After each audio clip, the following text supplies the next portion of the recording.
Good morning, friend. How's it going out there? It is dark, 4:55 in the morning on a Thursday. It is, 27 May 2021. Can't believe it. May is slipping by. I tell you what, it has been manuscript May for me. I don't know what it's been for you, but I'm making incredible progress in the new book. Thank you for all the prayers. I'm getting messages from people almost every day that you're praying for me to finish this book. I got a very encouraging email from my agent yesterday who's read the first 15,000 words, and this book is taking shape really well and on the glide path now to be finished very soon. So next set of prayers is that it, not only that we finish it, but that it has favor with the publisher, and that it'll get into people's hands next year in a way that will help people and change their lives by pointing them towards Jesus, as is always my goal when I write a book. So today, I'm going to surgery in a little bit. It's going to be a crazy day. Pray for me for there, and Lisa and I are praying for you. And as always, if you want to join us in praying with and for people all over the world, including you, wleewarrenmd.com/prayer is the place to do that, wleewarrenmd.com/prayer. We have a ton of exciting things coming up on the podcast soon and on the website. The Infinitely Happier Network is coming soon. It's in the very final stages of design, and you'll be hearing about that really soon on the newsletter, wleewarrenmd.com/newsletter, if you want to get involved with that. Today, I want to bring you an interview that I did with my spiritual mentor and my favorite, one of my very favorite writers, Philip Yancey. The man needs no introduction. He's won the numerous Christian book awards. He's a New York Times bestseller. He's sold I don't know how many, 30 or 40 million books. But he just writes, his writing circles around pain and hope, and it always lands on hope and points you towards the faith and hope that can be found in Jesus.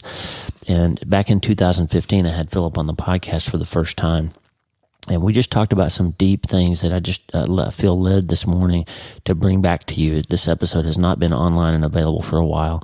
And normally those old You Start Today episodes are only available for the patrons. But this one's a 40-something minute interview, conversation really, that I had with Philip way back in 2015. And the reason I'm bringing it to you is Philip's coming back on the show. He and I are going to record our conversation next week on June 4th, actually, to talk about a couple of books of his that are coming out, that have recently come out or will soon be coming out. One that he released during the pandemic. He went back and really did an amazing work of working through John Donne's work. And he released a book called A Companion in Crisis, a modern paraphrase of John Donne's devotions. He's graciously sent Lisa and I an advance copy of that.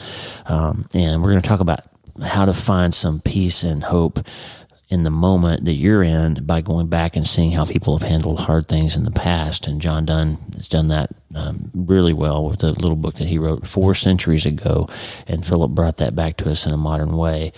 And then Zondervan is re-releasing in a slightly altered format the book that really, one of the 2 books that really changed my life and saved my faith back in the 90s, which was Philip's originally titled book, What's So Amazing About Grace. It's going to be re-released by Zondervan in a shortened form for modern readers, and I think it's so important, and I'm so excited that they're bringing it back, and it's going to be called The Scandal of Forgiveness.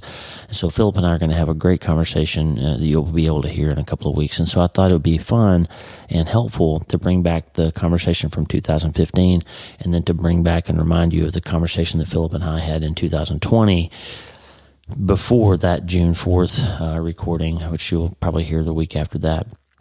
And then we're going to have Philip back one more time for the 4th episode in October, because he's releasing a book that I cannot wait to read. He's releasing a memoir of his life called Where the Light Fell, and that book is going to be very helpful to you and to everyone to see the story of faith through brokenness and hardship that Philip has walked in his life. And it's really going to be an inspiring and helpful book. So Philip has gifted us with some of his time for 2 more episodes coming up.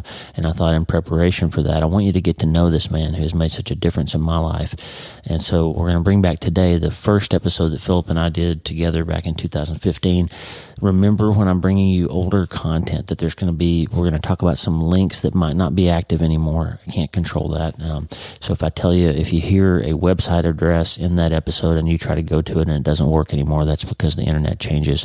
If there's something you really want, some content that we refer to, then send me an email, lee@drleewarren.com, and I'll see if I can hunt it down for you. But just want to spend a few minutes today with Philip Yancey. This is a really great conversation that helped me work through some things back in 2015 in the early days after we lost Mitch. And I think this will be very helpful to you. So I just wanted to reintroduce you to a person that's very important to me. And I know you trust me because you're here listening to me. So get to know Philip Yancey. If you haven't read his books, get to know them. My two sort of mentors in writing and Christian faith guides that have been very helpful to me are Max Lucado and Philip Yancey, and they're sort of like Peter and Paul to me. Max's books are easier to read; they're not as intellectually challenging because he just gets right to the heart of what Jesus is about, and everything is laid out and simple and easy to grasp, so that you don't have to grapple with the big concepts because he just presents them to you in such an easy way. Like Peter's writing is more accessible than Paul's. Peter even said that. By the way, there's a little shot he sends out to Paul, that our brother Paul, who sometimes says things that are hard to understand. So Paul, I think of Philip Yancey more like Paul. His writing is not easy to swallow. It's not easy to process. You have to read a paragraph 3 or 4 times to sometimes get through it. It's more like calculus than multiplication.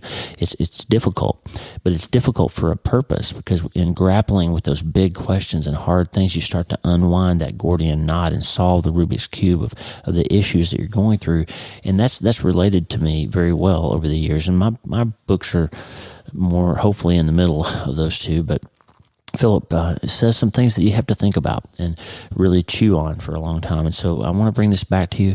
I want you to get to know Philip Yancey, and I want you to start today.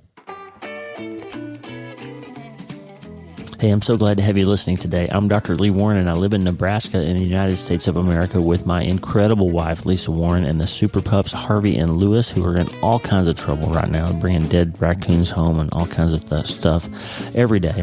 I'm a neurosurgeon and an author, and I'm here to help you harness neuroscience, the power of your brain, faith, the power of your spirit, and good old common sense to help you lead a healthier, better, happier life. Listen, friend, you can't change your life until you change your mind, and I'm here to help you learn the art of self-brain surgery. To get that done, you can get the show notes and more on my website at wleewarrenmd.com, and please subscribe to the show and share it with your friends so we can spread this positive message all around the world. This is Dr. Lee Warren Podcast, where we're changing our minds so we can change our lives. We got Philip Yancey on the show today. Flashback to 2015. Let's get after it. Hey, my friend. When I was 30 years old, I hit a real wall in my faith. I believed in God, but life was hard. I knew I wasn't good enough to please God. I knew I'd made a lot of mistakes, and I saw all kinds of bad things in the world. I wasn't sure if God loved me. I wasn't sure if the Jesus I'd been taught about as a kid was even real. And if he was, I wasn't sure if I liked him or if he liked me. I heard preachers talk about grace, but after 30 years of watching Christians, I hadn't seen a lot of it in practice. Then a friend told me about Philip Yancey. I read his book, The Jesus I Never Knew, and it literally changed my entire life. In Philip, I found a fellow questioner, a writer who didn't pretend to know the answers, but wasn't afraid to ask the hard questions. Or as he said of himself in his book, What Good is God? I'm not a pastor, but a pilgrim, septic with doubt. In the years since, Philip Yancey has sold millions of books.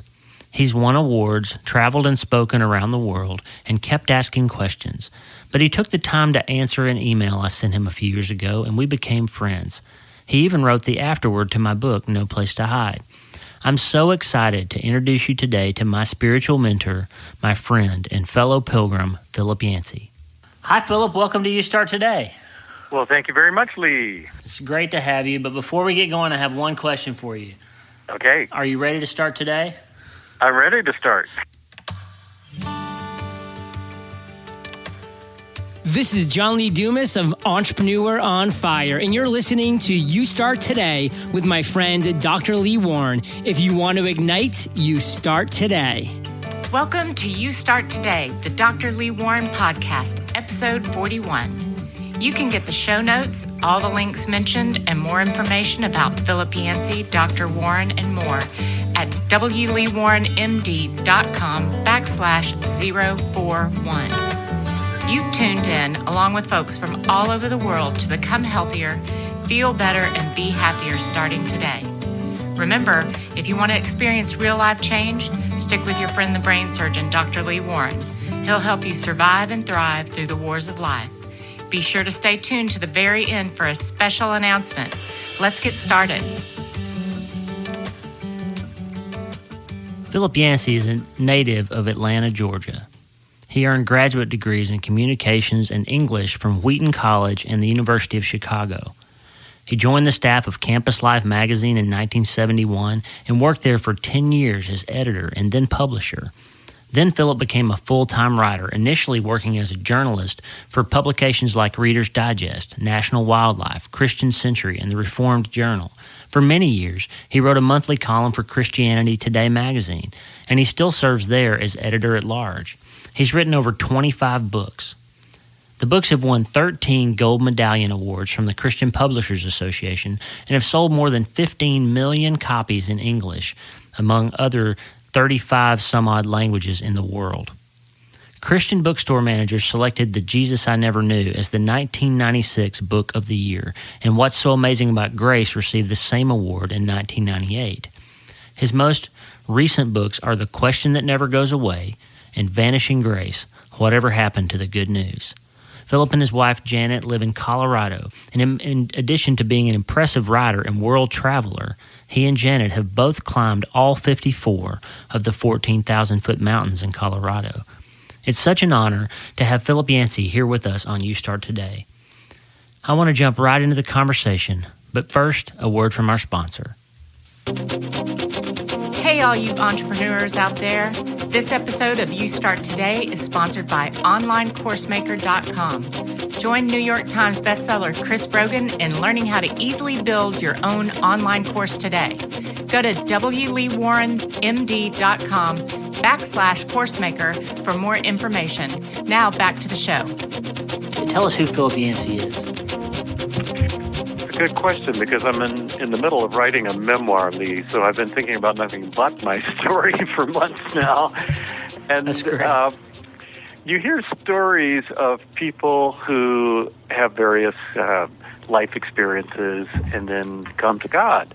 My story was like that, but it wasn't, I was an alcoholic and then I came to God, or I was a drug addict and then I came to God. I got converted from a really lousy church. Wow. I call it a toxic church, and it was, you're in Alabama, I know, and yeah. I grew up in the neighboring state, Georgia, and it was one of those angry, narrow-minded, fundamentalist churches that thought everybody was going to hell, and that was racist, and I grew up in that crowd and came away from that with kind of an allergy against religion, wow. against faith, against God.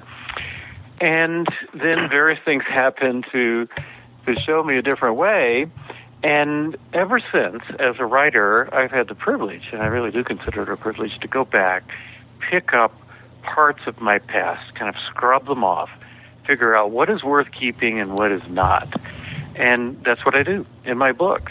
So most of my books, not all of them, but most of them have been very faith-oriented about questions that most of us ask at one time or another. Why does God allow terrible things to happen? Does prayer really make a difference? You know, those kinds of questions. And we all ask them. I'm privileged because I get to spend full time thinking about them, researching them, and then trying to come up with some answers for myself first that may possibly help somebody else along the way. Wow, and you've done that. I mean, over the course of your career, your books have asked kind of hard questions. They're not fluffy books. They're not easy to read sometimes, but they made a huge difference in my life. I've shared with the listeners how your writing, especially What's So Amazing About Grace, really kind of saved me from a similar church background, and I thank you for that. Now, tell us a little bit about the kind of the work that you're doing now, about your most recent book, and kind of what's in the future for you. The most recent book really relates to what I've been talking about. It's called Vanishing Grace, Whatever Happened to the Good News. And surveys have found that there's been a dramatic decline in how people view Christians. If you do polls among, we'll call them outsiders, that's what the pollsters often do. People who, when you ask them, what is your religious affiliation? Are you Baptist, Presbyterian, Methodist, or something else, Muslim, Hindu, whatever? these people would check none. And not that long ago, in 1996, about 85% of the people who checked none, I don't have any religion, still had a positive impression of Christians. 85%, overwhelming majority. Not that much later, in 2010, if they interviewed the young people who checked none, no religious affiliation, only 16% had a positive impression of Christians. And I have found in my own kind of informal surveys, when people ask me, what do you do for a living, sitting next to me on an airplane and I start talking, I have found that the church may be as likely to turn someone away from God as to attract a person to God. And that's a problem for me. It's the one I understand because I grew up in one of those churches. But I wanted to find out what's happened, especially recently, to turn people away, and then to step back and ask myself, okay, what we believe, is it really good news? Do we have some good news to offer the world? And that's the subject of this recent book. Wow. Now, outside of the place of sitting and writing and telling other people things that you think, like in your real life, if you will, like what struggles and difficulties have you had to overcome in your life, and how do you deal with those things in your life? Oh, a lot of them relate to family. I came from rather unhealthy family. It's great for a memoir writer because you got wonderful material. That's right. You got a lot of very strange characters. I started looking for books in the library that were memoirs, stories of Southern dysfunctional religious families, and it's almost a redundant phrase, because there are a lot of them out there, and half of my family is that. And the other half is another crew entirely. They're based in Philadelphia. So overcoming some of the strands that still encircled me from childhood, and then as some of my relatives have aged, working with them.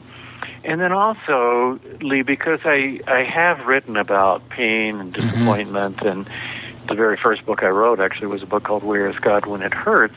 Right. As a result, I've been called to speak in different places, pretty tough places like Virginia Tech after the shootings there, and Mumbai, India. We just happened to be in Mumbai, India that night. I was scheduled to speak, and then the bombings happened, the Taj Mahal Hotel, 175 people were killed. And much like September 11 here, the whole nation was in a state of shock, and I was asked to speak again that night. Wow. And then probably the most recent one was in Newtown, Connecticut, December of 2012. Very horrific scene, as we know, and just a tough speaking assignment. But I guess I believe that if my faith means anything, it's got to be able to speak to moments like that. And I've learned that it does. Wow! So you've really been surrounded and immersed in the common question that we all hear of why does God let things like that happen? Like how do you address that question when somebody asks you that? Well, I don't try to answer the why question because I don't think God has tried to answer the why question. I don't see a good explanation of it in the Bible. But I do have a good sense of how God feels. It's almost instinctive when something bad happens to think, well, I did something wrong, or God is against me, God is causing this. Right. And I'm strongly against that. As I've studied every situation in the Bible where someone was suffering, I just don't see that. In fact, when people like the Pharisees or Jesus' disciples try to come up with a theory like that, Jesus would always contradict them. He would say it's not something he did wrong. It's not something his parents did wrong. Right. And yet he wouldn't fill in, here's why it happened. And yet we do know how God feels because we who are Christians believe that Jesus gives us the very best clue into how God feels, and just follow Jesus around and see how he handles a widow who's lost her only son, or even a Roman soldier whose servant fell ill. What I like to say is, if you think we're upset by some of the things that happen in this world, God is far more upset. And God is on our side. He's on the side of the sufferer. and he plans to do something about it. He's not doing something about it in a dramatic way every time a bad thing happens, but first through the church, those of us who are here, bringing comfort, the God of all comfort, the phrase I love from 1 Corinthians, bringing that comfort to other people. And then we also believe that God's not finished with this planet. He's not happy with it, not satisfied, and he has some major renovation work to do in the future. And I don't know what it's going to look like, but my hope is based on that.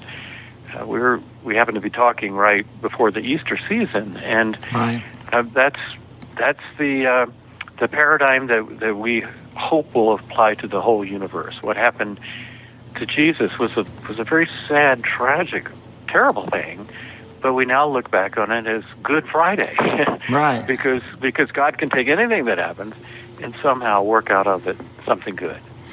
That's right. Now, how do you explain, Philip, how one person experiences tragedy and draws closer to God, and another person experiences similar tragedy and their faith is destroyed? How do you see that happening in different lives, and how do you speak to that when you see it happening? That is a true mystery, isn't it? I remember reading a book where someone explored that very question of people who had survived the Holocaust. So they had all been in the death camps, concentration camps, but they were liberated by the Allies. And these people went around and interviewed them about how it affected their faith. Because many of the Jewish people who were arrested and imprisoned like that were people of great faith. And they wanted to find out, okay, how did that affect their faith? And they found out about 10% of the people just lost faith entirely. If no God could allow this kind of happen, there can't be a God. About 10% of people had their faith greatly strengthened. As one rabbi said, where else can you turn? That's all we had. We couldn't give up that last shred of faith. That's right. And then most of the people in between really didn't change all that much. It didn't push them one way or the other. Some of the stories that I have read that have moved me most are people who realized at a time like that, it's our attitude that is really going to be a decisive factor in how we survive or not. Viktor Frankl was a psychotherapist who went through the camps and developed a whole theory that the only thing we can control in a time like that is our response, our attitude. We can't control what they're doing to us. They're in control. They have all the power. But we can control, can something profitable be made from this? And when I look at the New Testament, I see that all the time as Paul and Peter and James, the various authors, write to people who are going through persecution, much as Christians in parts of the world are today. They don't say, hang in there, it won't last. They don't say, just have more faith and it'll disappear. But they do say, something good can come out of it, because no matter what your trial is, whether it's this horrific kind of stuff happening in the Middle East or whether it's a baby with some with some birth problems, some special needs you're going to be living with, they say these things can grow out of it. Patience and hope and perseverance and faithfulness. These are qualities that are hard to learn unless you go through difficult times. And I think that's the emphasis. Not why did this happen, but okay, now that it has happened, can anything redemptive, anything good come out of it? Right. That promise in Romans 8:28 about all things working together for good, that's one of those things that like when you've lost someone or when you're experiencing something difficult, that feels kind of hollow when people tell you that. God will work this out for good. Yeah. But I think the point is that He provides opportunity for us to find good later through that experience if we hold on. Is that it? It is. And a lot of people, when they hear that versely, they think it says, for those who love God, only good things will happen to you. And it doesn't say that at all. In fact, almost the opposite. Yeah, it said all things that happen can be worked together between you and God to produce good. And Paul goes on later in that chapter and describes some of the things in his life.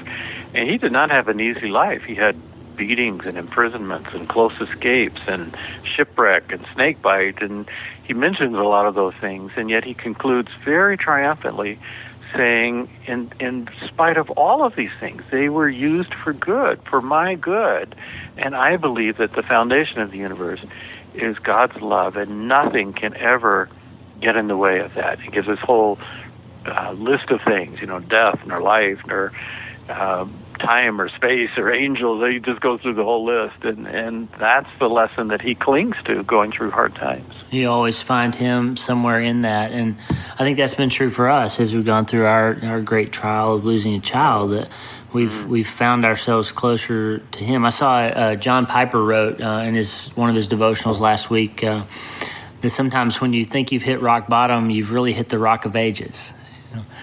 That's good. And I like that line. So, hey, in the listeners of this podcast, we talk a lot about this idea of starting today. When you come to some point in your life when you realize that you can't change what's already happened, you can't be defined by it anymore, you can't let it hold you back anymore, and you can't count on what might happen tomorrow, but you can do something today. Like when you hit that moment in your life, that's what we call a kind of a you start today moment. So have you had one of those in your life? Is there some place where you came to where something had to give, something had to change, or you felt called to do something different? And explain that to me. The first thing that comes to my mind, Lee, is an auto accident I had in 2007. I was speaking in a neighboring state, New Mexico, on a book tour, and it was February, mountain roads in Colorado. I'm driving along, hit a patch of ice, and suddenly the Ford Explorer I was riding in started tumbling down a cliff. I went back and paced it off later, and it went over and over 5 different times. Just terrifying time, loud, crunching metal. Every piece of glass was blown out. Everything I had in the car, skis and laptop and camera, were strewn all over the road, which was covered in snow. And I kind of walked around dazed, wondering, is anybody going to come down this remote little road in the mountains? And to make a long story short, some Mormon missionaries who were planting a church happened by, and one of them was involved with the ambulance corps. So they made sure that I got to a hospital and did some x-rays, found out I had a broken neck, pretty high up, the C3 vertebrae. Wow. And that can be dangerous. And I remember when the doctor came in, he said, well, we've done these CAT scans, and you've got a comminuted fracture, one of these kind of crumbling type fractures in a lot of little pieces, and what we're concerned about is whether it has punctured the carotid, I guess one of the vertebral arteries right next to it. And he said, if that has, we've got a jet standing by to fly you to Denver, but if your artery is bleeding, as we are afraid of, you're not going to make it to Denver. So he said, here's your cell phone, call the people you love and tell them goodbye just in case. Wow. And boy, that was I was in pain, but I was fully conscious and had my faculties, and I'm thinking, I could be dead 5 minutes from now. Wow. And so, as it turned out, obviously the artery wasn't leaking because I'm here talking to you 8 years later, but I had, as it turned out, 7 hours strapped down to a backboard like that as they're trying this and trying that, and I'm waiting for someone to come pick me up. I had what you might call a come to Jesus moment, Wow. And I always wondered, growing up in one of these hellfire brimstone churches that you know so well, I always wondered, if I face death, is all that going to come flooding back? Wow. Here I've been preaching grace for years, and I believed in a loving God, and I was so pleased to have none of that fear, to have a feeling of calmness and trust. Okay, even if I do die today, I trust the God who will welcome me. I trust that God is a gracious and loving God, and the things I've been writing about are true. And then when I came out of that start today moment, for one thing, I went through what I call a days of grace, D-A-Z-E, days of grace. Just walking around kind of dazed. Wow, grass, it's so beautiful. Yeah. the sky is so blue, especially in Colorado. And look at those clouds. Aren't they great? You know, like a child discovering the earth for the first time. And some of the things that I thought were such huge problems that I struggle with all the time, issues in my marriage, for example, that I thought we're never going to get through these. We'll stick together, but, you know, kind of grim-faced. They just didn't seem that important anymore compared to a wife who was willing, if I ended up paraplegic, she was willing to just jump into whatever was necessary to be a caregiver. Wow. So that was definitely a start today moment for me. And frankly, that's why I'm working on this memoir. When I was younger, I would just choose, hey, this sounds like fun, I think I'll write that. Oh, that looks like fun, I think I'll write that. And I realized when I was lying there, you know, you may not have much time at all left. You know, none of us know how much time we have left. So you need to invest that time you have in your work, in your love, in the people you love, and the reason you think you were put on earth. So get that lined up and orient your life around that instead of just whatever looks fun at the moment. Wise words. So you obviously came through and you've done well, and you've had quite a career after that event, but that was quite a motivator in your life. It's encouraging to me to hear you say that your faith wasn't really challenged, that you found comfort in your faith in that hard time. That I guess all of us wonder what will happen to us if we're faced with such an encounter. So that's good news that your faith was strong in your dark hour. Hey, I have a couple of listeners that have sent in questions. If you don't mind, Philip, I'd like to let Arthur from Alabama has a question. Hi, I'm Arthur Moore from Prattville, Alabama. Phil, my question is, how do you deal with when family and friends find out that you are a Christian and they start to use the word of God and quoting scriptures to get what they want from you, such as to get money or to get you to do something for them, knowing that for a while that they are not believers in God or Jesus Christ, and when they use those things just purely for their gain, and they want to test your belief in your faith in God or in Christ? Well, that's quite a question. I don't think I've ever been asked that before. It's a good question. It is a good question. And I notice when I read the Gospels, I notice that Jesus seems to have the hardest time with people just like Art described. People who are kind of sanctimonious and quote the Bible to him, and they're always trying to pin him down and judge him and get their hooks in him. And right. Especially if you combine that with family, oh my goodness, that's a major challenge. Because family they know what buttons to push. And in my own case, my family often disapproves of what I write, choices I make, and it's important for me not to get sucked in and let them determine for me what I believe is important, what I believe is right. So I would say to Art, they're family. You got to deal with them. You can keep from letting them determine your life, but still do it with a gracious style. Don't let them quote scripture and try to get you to do things that you know are wrong. Jesus didn't do that. I mean, just look at the conversations he had with the Pharisees. They're always scolding him about this and that, and he just blows them off and blows them away sometimes. He has some pretty stern words. And yet, the people who were sincere, he always reached out to, treated with great grace. It's tricky being family because there are all these subconscious ties between us that we can't do anything about. Right. But I'm encouraged, Art, to hear you say that you know when it's right and when it's not right, and don't compromise. Don't compromise what you're convinced is truth, and yet at the same time try to do it in a gracious style and just say, well, I see things differently, and I have to make my own choices as you do. And they may be different, but I still love you. You're still my brother. You're still my uncle, whichever family member it is. Try to do both at the same time. That's great. Great question. Great answer, Philip. Thank you. We have one more question from Mark in North Carolina. Hi, Philip. My name is Mark. I recently heard another author say that great writers are great readers. I was wondering what books you're reading right now, maybe one from fiction and one from nonfiction, people that you think are great writers. Thanks. You're absolutely correct that the way to become a better writer is just to keep reading people who are better writers than you are. That's the only way to learn. It's just like if you play tennis with someone who's not nearly as good as you are, you're not going to improve. You got to play with people who are better.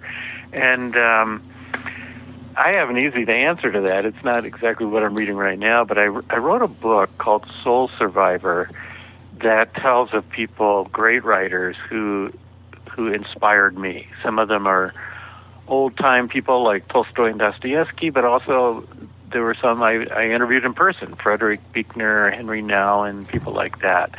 And if you want to know the kind of people I gravitate toward, those would be the kind of people. Recently, I've mostly been reading memoirs because it's a new form for me to write.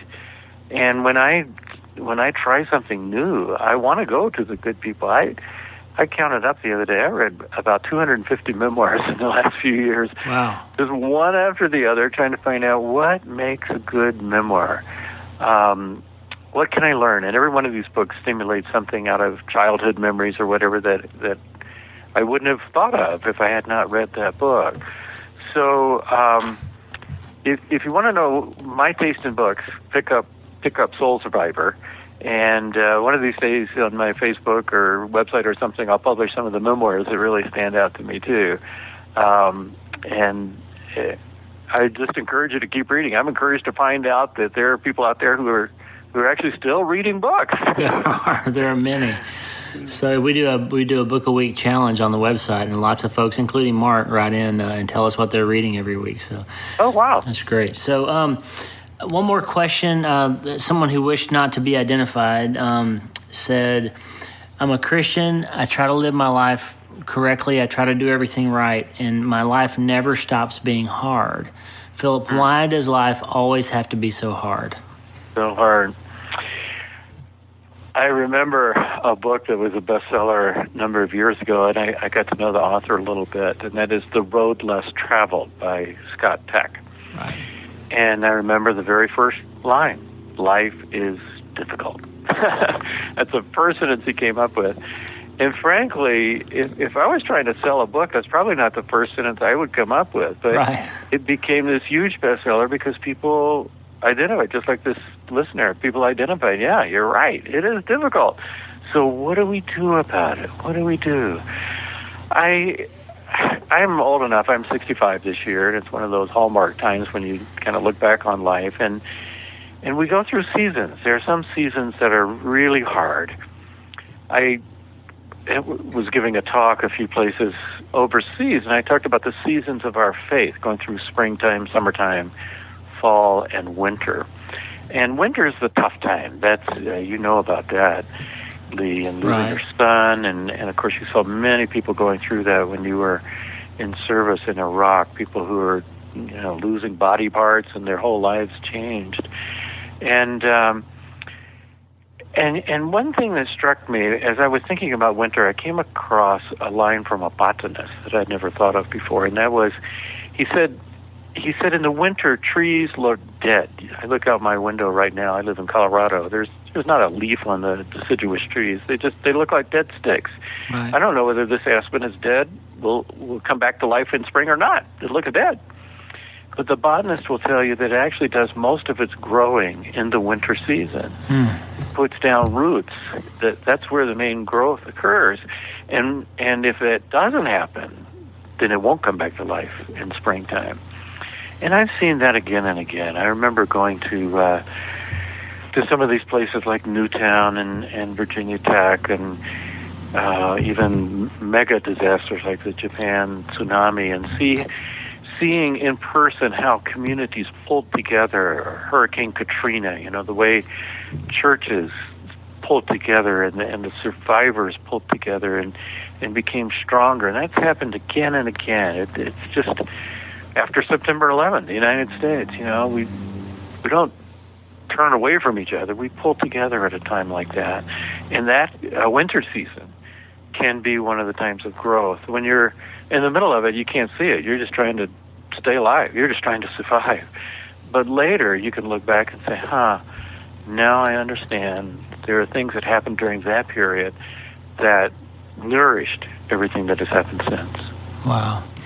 That's exactly right, and great advice. Thank you for taking those questions, Philip, and for just giving us this time today. It's been a great opportunity to have a conversation with you. And just a couple more things. If folks want to connect with you, Philip, what's the best way that they can get to know you a little better? I do have a website and Facebook. I don't do Twitter yet. I keep getting publishers trying to twist my arm, but I don't know. It takes me more than, 140, 160 characters to say something. So the Facebook is just my name, Philip Yancey, and then the same with the website. And I'm not on there every day. I try to think of something worth saying before I post, and try to keep it from taking over my life. I need to keep writing these books as I go, but that's probably the best way. And I want to also say, Lee, how wonderful it's been to connect with you. We have a lot in common, and I love your books. You've got, I don't know how you do all you do, these podcasts and the newsletters and the music and the and then, oh yeah, by the way, you do surgery every once in a while too, right. But we've both been touched by some of the same authors, and it's been a joy. I hope all your listeners by now have bought your book and read it, because it's great, and I expect much more down the road from you. Well, thank you, sir. And, I've told the folks this before, but my book probably wouldn't be in existence without you. And I love that we've developed a friendship and just have so much respect for you. And I thank you for the work that you're doing and the lives that you're touching. And just really, really, really appreciate you, Philip. Thank you so much. Have one more question. Okay. So this is always the last question I ask people, and I think it's the most important one. Somebody out there is stuck in some place in their life, whether it be in their faith or in some difficult situation. What's Philip Yancey's advice for them to help them start today to make tomorrow better than today? I mentioned that Scott Peck wrote this book, The First Sentence Was Life is Difficult. And I almost think that life should come with a warning label on the wrapper.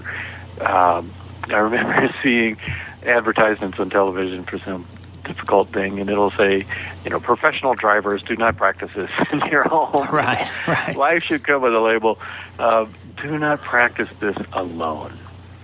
That to me is the key, because when we isolate ourselves and we try to bear these hard times alone, it just weighs you down.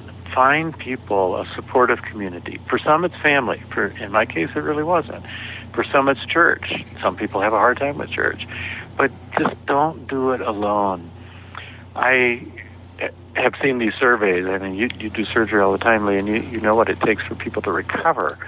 And you can't say to people, look, if you just pray hard enough, then God will heal you and you won't need the surgery. It just doesn't happen. It may happen every once in a while, but it's a miracle. It's not an ordinary thing. But you can say this. You can say, if you are connected with a community that loves you, especially a community of faith, you will recover faster and better. That's right. And the reason is the things that keep us from recovering are things like guilt and fear and anxiety and stress. And if you've got people who will take care of the food you need and make sure you have a ride to the doctor and look after your kids or look after your dogs, you don't have to worry about those things, then you can use all your emotional health to line up with the rest of your body, and spiritual health, physical health, and get your body back where it should be. So I guess that's what I would say. Not all of us are recovering from surgery, but the same principle applies in anything we go through.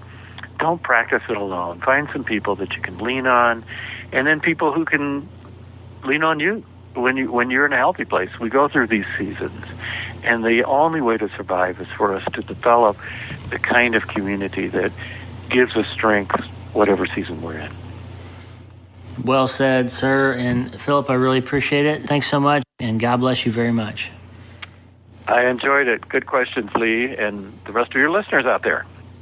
Thanks, Philip. That was a great conversation, and it was a real honor to have you on the show today. I learned so much from you, as always. My friend, let's look at Philip's story through the lens of our 5 truths for this year that we've been working through on the podcast. Number 1, past losses can teach us, but they cannot define us. Philip found God in spite of being raised in a judgmental, toxic church. I got converted from a really lousy church. You know, he had to overcome this church abuse, bad theology, racism, and the amazing ways in which the church can keep us from seeing who Jesus really is. Number 2, massive change requires massive action. Philip had to resurrect his faith, and he did it by leaning into the hard questions his upbringing had implanted into him. And I grew up in that crowd and came away from that with kind of an allergy against religion, against faith, against God. He had an allergy to church because of bad, people in the church, not the church itself, but people who just didn't get it right. And Philip had to overcome that allergy to church by getting to know Jesus. Number 3, if you want to feel better, you have to do better. Philip rejected the prison of his past and decided to work hard to move into his future. And then various things happened to show me a different way. And ever since, as a writer, I've had the privilege to go back, pick up parts of my past, kind of scrub them off, figure out what is worth keeping and what is not. And that's what I do in my books. Number 4, peace is achievable in spite of circumstance. For Philip, the family and church difficulties he'd faced made him realize he needed a community of people to help him find peace and strength. He found that in the global church of people who knew the answer to his own question, what's so amazing about grace? We go through these seasons, and the only way to survive is for us to develop the kind of community that gives us strength whatever season we're in. Number 5, the time to start is today. You start today, my friend. As Philip said, life ought to come with a warning label, but it doesn't. Life is hard and there are no guarantees, but when you know that you're being called to the fact that you can no longer let your yesterdays define your tomorrows, that's when you start today. Please check out Philip at www.philipyancey.com or on Facebook at facebook.com/Philip Yancey. His books and his friendship have made a huge difference in my life, and I know he can help you too. Before we go, I want to remind you of the Book a Week Challenge. If you want to get smarter, you have to read more. Lisa and I have committed to reading a book every week in 2015. It's not too late to join us. Go to wleewarrenmd.com/book challenge to learn more about the 2015 Book a Week Challenge. You know, a great way to read more books this year is by using Audible for audiobooks. This is the secret to the Book a Week Challenge because you can listen to books while you exercise, while you drive, etc. Now you can get 2 free audiobooks when you sign up for a free trial of Audible, and you get to keep the books even if you cancel the subscription before you have to pay anything. Just go to wleewarrenmd.com/audible to sign up for your 2 free audiobooks. If you've got my book, No Place to Hide, on your wish list, this is a great way to listen to it for free. wleewarrenmd.com/audible. I have a very special announcement. I'm super excited to announce that my friend and New York Times best-selling author Max Lucado will be a guest on the YST podcast in a few weeks. If you'd like to ask Max a question, leave me a voicemail on the podcast hotline by calling 1-334-246-4569. That's 1-334-246-4569. You can leave a message with questions or comments at any time, but if you want to ask Max Lucado a question, you need to leave it before April 15th, 2015. I'll pick the best questions and play them during the show like we did today. Remember, if you want to become healthier, feel better, and be happier, you have to start today. Life is short. There are no guarantees, but you can take control and you can enjoy and make a difference with the time you have. Listen to what Philip said about this. And I realized when I was lying there, you may not have much time at all left. None of us know how much time we have left. So you need to invest that time you have in your work, in your love, in the people you love, and the reason you think you were put on earth. So get that lined up and orient your life around that instead of just whatever looks fun at the moment. Life isn't brain surgery, it's harder. It's a war. But even though life is hard, God is faithful, my friend. You can have the life you were created to have, but you can't keep waiting for it. You have to start today. I'm Dr. Lee Warren. I can't wait to talk to you next week, but you start today.